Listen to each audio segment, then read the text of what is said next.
নমস্কার, আরও একটা গুরুত্বপূর্ণ ইনফরমেশন নিয়ে চলে এলাম। খুব গুরুত্বপূর্ণ ভিডিও। চ্যানেলে ফার্স্ট টাইমে থাকলে চ্যানেলটাকে সাবস্ক্রাইব করে বেল আইকনটা টিপে রাখতে হবে লেটেস্ট গুরুত্বপূর্ণ আপডেট পাওয়ার জন্য।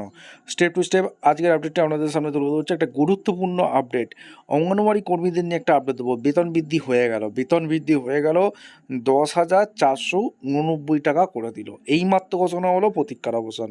আচ্ছা, স্টেপ টু স্টেপ আজকের এই ভিডিওতে বিস্তারিতভাবে ব্যাখ্যা করবো। চ্যানেলে ফার্স্ট টাইমে থাকলে চ্যানেলটাকে সাবস্ক্রাইব করে বেল আইকনটা টিপে রাখতে হবে লেটেস্ট গুরুত্বপূর্ণ আপডেট পাওয়ার জন্য। স্টেপ টু স্টেপ আজকের আপডেটটি আমাদের সামনে তুলে ধরছি, বিস্তারিতভাবে ব্যাখ্যা করব। আর যারা চ্যানেলে নতুন, চ্যানেলটাকে সাবস্ক্রাইব করে ভিডিওটা বন্ধুদের মধ্যে শেয়ার করে দিতে হবে।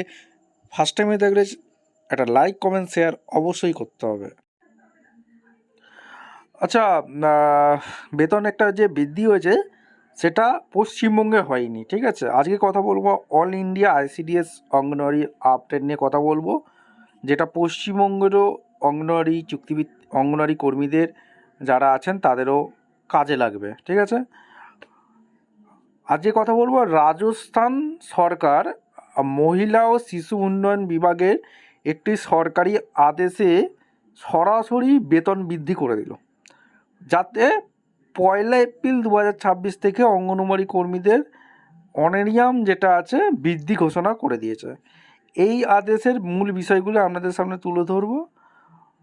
2026-27 অর্থ বছরের বাজেট অনুযায়ী অঙ্গনওয়াড়ি কর্মী, মিনি অঙ্গনওয়াড়ি কর্মী, সহায়িকা এবং শিশুপালন গৃহকর্মীদের মানদণ্ড 10% বৃদ্ধি করে দিয়েছে, প্রায় 10%। কার্যকরী হওয়ার তারিখ 1 তারিখেই টাকাটা পেয়ে যাবে ব্যাংকে। আর্থিক বন্ড এই বৃদ্ধি শুধুমাত্র রাজ্য সরকারের অংশ, স্টেট শেয়ার ওপর, ঠিক আছে। কেন্দ্রীয় সহায়তার পরিমাণ কোনো পরিবর্তন হয়নি। রাজস্থান সরকার, রাজ্য সরকার টাকা বাড়িয়েছে।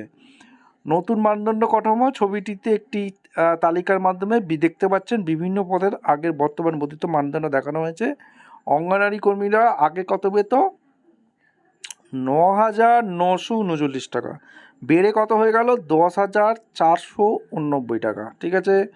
অঙ্গনওয়াড়ি সহায়িকা মোট মানদণ্ড 5,924 টাকা থেকে বেড়ে 6,291 টাকা হয়েছে। আর শিশুপালন গৃহকর্মী মানদণ্ড 5,009 টাকা থেকে বেড়ে 5,510 টাকা করা হয়েছে।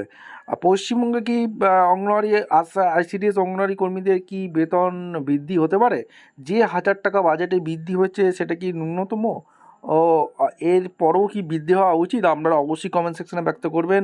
চ্যানেলে ফার্স্ট টাইমে থাকলে চ্যানেলটাকে সাবস্ক্রাইব করে বেল আইকনটা টিপে রাখবেন লেটেস্ট গুরুত্বপূর্ণ আপডেট পাওয়ার জন্য। দেখা হচ্ছে কোনো পরবর্তী ভিডিও। ধন্যবাদ।